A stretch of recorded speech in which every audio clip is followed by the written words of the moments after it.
Record शुदा तारीख गुज़िश्ता 3421 सालों में सिर्फ 268 साल ऐसे गुजरे हैं जिनमें कोई जंग नहीं हुई। कॉलोनियलिज्म जिसे इस्तेमालियत या नो आबादियात कहते हैं। अगर इस निज़ाम को आप बुराइयों का जड़ भी कहें तो गलत नहीं होगा।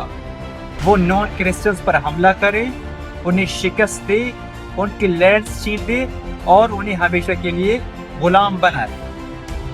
और जाहिर सी बात है वो कैथोलिक चर्च का सरबराह था, काफ़ी ताकत और इन्फ्लुएंस रखता था। साथ साथ सिविलाइजेशन का चूरन भी बेचते थे कि हम तुम्हें सिविलाइज्ड बनाने आए हैं, और खुद तलवार, गुलामी, लालच का परचम उठाए हुए थे।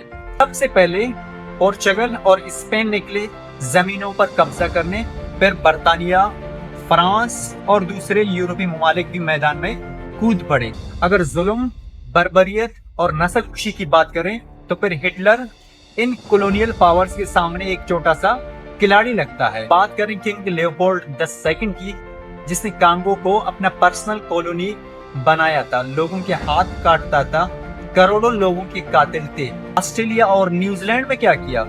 न्यूजीलैंड में यूरोपियंस ने हजारों माओरी कत्ल किए और उनकी सिस्टमैटिकली जेनोसाइड किया। ब्रिटिश ने इंडिया को कंडर बना दिया।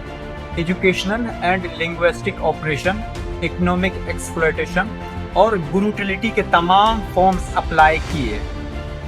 मैकॉले ने 1835 की तालीमी पॉलिसी के तहत हिंदुस्तानी जुबानों और रवायती तालीम को कमतर करार देकर अंग्रेजी तालीम को मुसल्लत किया, जो रंग में तो हिंदुस्तानी हो मगर जहन, जबान और सोच में अंग्रेज हो। चर्चिल तारीख का सबसे बड़ा नस्ल परस्त और ब्रूटल लीडर था, लेकिन वेस्टर्न वर्ल्ड ने उसे हीरो बनाकर पेश किया। ब्रिटिश ने अपनी कॉलोनियल रूल के दौरान इंडिया से आज के हिसाब से 45 खरब डॉलर्स की वेल्थ लूट ली।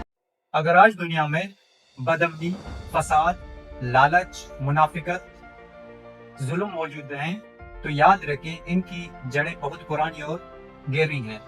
रिकॉर्ड शुदा तारीख गुज़िश्ता 3421 सालों में सिर्फ 268 साल ऐसे गुजरे हैं जिनमें कोई जंग नहीं हुई। इसका मतलब है कि अमन हमेशा तारीख में एक नायाब चीज रहा है। और जो आज की ग्लोबल इश्यूज हैं उन्हें हम कॉलोनियलिज्म की लेगेसी से जोड़ते हैं। कॉलोनियलिज्म जिसे इस्तेमालियत या नो आबादियात कहते हैं। अगर इस निजाम को आप बुराइयों का जड़ भी कहें तो गलत नहीं होगा। कॉलोनियलिज्म का आगाज लेट 15th सेंचुरी में हुआ। इस एज को एज ऑफ डिस्कवरी या एज ऑफ एक्सप्लोरेशन भी कहते हैं।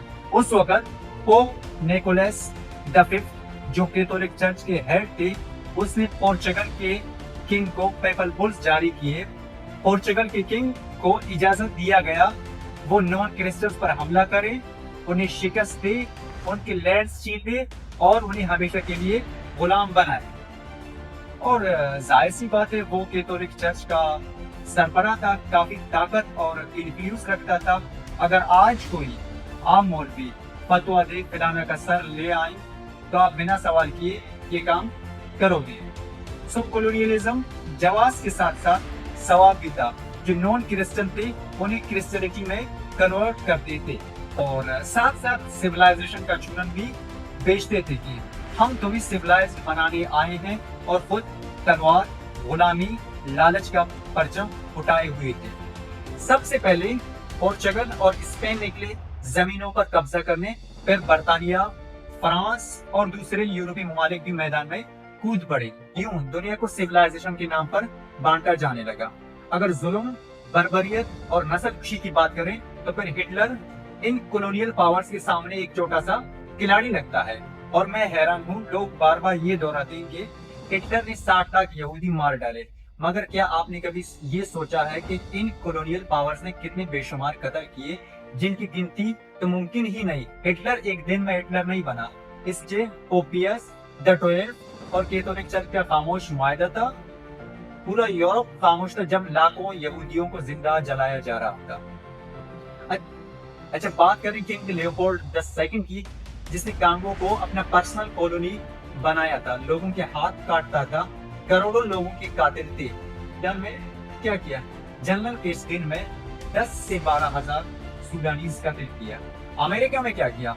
अमेरिका एक हंसता बसता नेचुरल रिसोर्सेज से भरा हुआ और कल्चर से रिच कॉन्टिनेंट था, जहां लाखों इंडिजिनियस लोग सदियों से रह रहे थे, मगर फिर सिविलाइज्ड यूरोपियंस आए और सब कुछ क्रश कर दिया। ऑस्ट्रेलिया और न्यूजीलैंड में क्या किया? न्यूजीलैंड में यूरोपियंस ने हजारों माओरी कत्ल किए और उनकी सिस्टमैटिकली जेनोसाइड किया। हालांकि चाइना को भी नहीं बख्शा। चाइना का जीडीपी ऑलमोस्ट 30 से 35% होता था इनके आने से पहले। जब ये चले गए सिर्फ 4% रह गया। अगर इंडिया की बात करें तो ब्रिटिश ने इंडिया को कंडर बना दिया। Educational and linguistic operation, economic exploitation और ब्रूटलिटी के तमाम फॉर्म्स अप्लाई किए। मैकॉले ने 1835 की तालीमी पॉलिसी के तहत हिंदुस्तानी जुबानों और रवायती तालीम को कमतर करार देकर अंग्रेजी तालीम को मुसल्लत किया। इस पॉलिसी का मकसद एक ऐसा तबका पैदा करना था जो रंग में तो हिंदुस्तानी हो मगर जहन, जबान और सोच में अंग्रेज हो। और लॉर्ड मैकॉले ने यह भी कहा था, यूरोप की एक अच्छी लाइब्रेरी की एक शेल्फ भी हिंदुस्तान और अरब की सारी मकामी लिटरेचर से बेहतर है।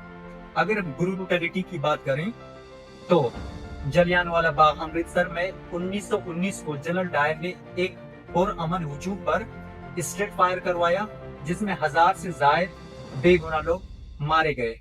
ये ब्रूटलिटी की इंतहा थी। 43 का बंगाल फैमिन, जिसके जिम्मेदार विंस्टन चर्चिल था। 40 से 50 लाख लोग भूख से मर गए। विंस्टन चर्चिल ने कहा, इंडियंस खरगोशों की तरह बच्चे पैदा करते हैं, इन्हें मर नहीं दो। हालांकि इसी चर्चिल ने गांधी को हाफ नेकेड फकीर भी कहा। चर्चिल ब्राउन लोगों को इंसान नहीं बल्कि गुलाम और जानवर समझता था। अगर देखा जाए, चर्चिल तारीख का सबसे बड़ा नस्ल परस्त और ब्रूटल लीडर था, लेकिन वेस्टर्न वर्ल्ड ने उसे हीरो बनाकर पेश किया। अगर इंडिया में इकोनॉमिक एक्सप्लॉयटेशन की बात करें तो इंडियन इकोनॉमिस्ट उत्साह पटनायक के मुताबिक ब्रिटिश ने अपनी कॉलोनियल रूल के दौरान इंडिया से आज के हिसाब से 45 खरब डॉलर्स की वेल्थ लूट ली और इंडिया का जीडीपी 24% होता था, जब ये चले गए सिर्फ 4% रह गया। वेस्ट ने हमेशा फ्रीडम की बात की, बस अपने लिए, बाकी दुनिया के लिए तो स्लेवरी को फिलॉसफी बना दिया। इनमें बड़े बड़े थिंकर्स शामिल थे, जैसे जॉन स्टुअर्ट मिल, जिन्होंने आजादी ऑन लिबर्टी पर किताब लिखी, मगर खुद कॉलोनियलिज्म के हामी थे, बल्कि वो ईस्ट इंडिया कंपनी में भी मुलाजिम रहे। जॉन लॉक, जिसे फादर ऑफ लिबरलिज्म कहा जाता है, अफ्रीकन रॉयल कंपनी में शेयर होल्डर और इन्वेस्टर थे जो स्लेव ट्रेड करता था। इसके अलावा चेटन स्लेवरी, जो स्लेवरी की मोस्ट ब्रूटल फॉर्म थी, और उसका जॉन लॉक बहुत बड़ा हामी था। हीगल ने कहा था, अफ्रीका की कोई हिस्ट्री नहीं जैसे वहां कोई तहजीब या डेवलपमेंट ही न हुई हो। ये बात बिल्कुल गलत है और बायस्ड भी। अफ्रीका में Egypt, Nubia, Mali, Ghana, Benin, Aksum, Swahili, city state, great Zimbabwe और कॉन्गो जैसी ग्रेट सिविलाइजेशन थी। इन सब ने पॉलिटिक्स, आर्ट, नॉलेज, ट्रेड और रिलीजन में काफी एडवांसमेंट की और वर्ल्ड हिस्ट्री पर इम्पैक्ट छोड़ा। इसके अलावा डेविड ह्यूम एक बहुत बड़े स्कॉटिश फिलोसोफर थे। उसने कहा, मुझे लगता है कि स्याहफाम लोग कुदरती तौर पर गोरे लोगों से कमतर होते हैं। कभी कोई स्याहफाम कौम तरक्की न कर सकी, न ही कोई स्याहफाम शख्स किसी काम या इल्म में मशहूर हुआ। इनमें ना अच्छे कारीगर हैं, ना फन, ना साइंस। इतना फर्क सिर्फ उस वक्त हो सकता है जब कुदरत ने इनमें फर्क रखा हो। ये इंतहाई शैमफुल एंड रेसिस्ट स्टेटमेंट है। सो मैं गांधी की स्टेटमेंट को कोट करना चाहता हूं अबाउट वेस्टर्न सिविलाइजेशन। एक वेस्टर्न जर्नलिस्ट ने गांधी से पूछा, what do you think of western civilisation? Gandhi मुस्कुरा के बोले, I think it would be a good idea. Gandhi ने एक सिंपल जवाब में पूरा सिस्टम ही एक्सपोज कर दिया, इंपीरियलिज्म, एक्सप्लॉयटेशन और हिपोक्रेसी का। अब 20th सेंचुरी को डिस्कस करते हैं। 20th सेंचुरी रेवोल्यूशंस और डीकॉलोनाइजेशन से गुजरी, मगर इसके मिड में न्यू कॉलोनियलिज्म ने भी जन्म लिया। न्यू कॉलोनियलिज्म असल में इंपीरियलिज्म की नई और ज्यादा खतरनाक शक्ल है। अब टैंकों और फौजों के बजाय रिजीम्स गिराकर, कर्जों में जकड़कर और मीडिया के जरिए जहनों को गुलाम बनाया जाता है। अमेरिका इस गंदे खेल का मरकजी किरदार है और इसकी एजेंसी CIA, साथ-साथ MI6 और मोसाद भी शामिल हैं। ये दुनिया में खून, बर्बादी और इनस्टेबिलिटी फैलाते हैं। ये सब कुछ डेमोक्रेसी, फ्रीडम और ह्यूमन राइट्स के झूठे नारे लगाकर किया जाता है। आपके सामने चंद वाज़ेह मिसाल मौजूद हैं। अमेरिका और बर्तानिया ने ईरान में सिर्फ एक जुर्म पर मुसद्दिक की हुकूमत गिराई कि उसने ऑयल इंडस्ट्रीज नेशनलाइज किया। CIA और MI6 ने जमहूरियत का गला घोंटा और शक को मुसल्लत किया। फिर नतीजा क्या निकला? 1979 का इस्लामिक रेवोल्यूशन, जो आज भी वेस्ट और अमेरिका के मुंह पर जोरदार तमांचा है। सद्दाम हुसैन को कभी अमेरिका ने खुद ताकत दी, उसे वेपन्स दिया और ईरान के खिलाफ जंग में इस्तेमाल किया, मगर जब वो अमेरिका के मफादात से हटने लगा तो उसी पर हमला कर दिया। वेपन्स ऑफ मास डिस्ट्रक्शन का झूठा इल्जाम लगाकर दावा किया गया कि सद्दाम हुसैन के पास ऐसे महंगा हथियार हैं जो दुनिया के लिए खतरा है, मगर की बात ये साबित हुआ कि ऐसे कोई हथियार कभी मौजूद ही न थे। इस अमेरिकन इंटरवेंशन की वजह से 10 लाख से ज्यादा इराकी मारे गए, मुल्क पूरा तबाह हो गया और आज तक इनस्टेबिलिटी का शिकार है। अमेरिका ने तालिबान को रशिया के खिलाफ लॉन्च किया, उन्हें ट्रेन किया, वेपन्स दिए, फिर जब जरूरत खत्म हुई तो उन पर जंग तोप दी। 20 साल तक अफगानिस्तान में खून बहता रहा और आखिर में अमेरिका को जलील होकर भागना पड़ा। आज वही तालिबान फिर से पावर में हैं और अब ज्यादा ब्रूटल हैं। तो बताओ, कहां गए वो डेमोक्रेसी, कहां गई ह्यूमन राइट्स के लेक्चर्स? और इसके अलावा एजुकेशन क्या दिया गया अफगान बच्चों को?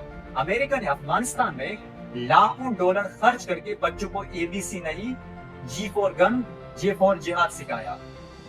नसाब में बंदूकें, बारूद, सिपाही और सुरंगें शामिल थी। ये किताबें खुद अमेरिकी इदारों ने तैयार की ताकि सोवियत यूनियन के खिलाफ जिहाद भड़काया जा सके, और हमारे बच्चे आज भी वायलेंट हैं। अमेरिकन हिपोक्रेसी की एक और मिसाल, कल जिस जोलानी पर $10 मिलियन का बाउंटी द सी से ट्रंप ने हैंडशेक किया और टफ गाय किया। ये है American diplomacy and hypocrisy. Henry Kissinger ने दुरुस्त कहा, अमेरिका का न कोई परमानेंट दोस्त होता है न दुश्मन, सिर्फ उसके मुफादात परमानेंट होते हैं।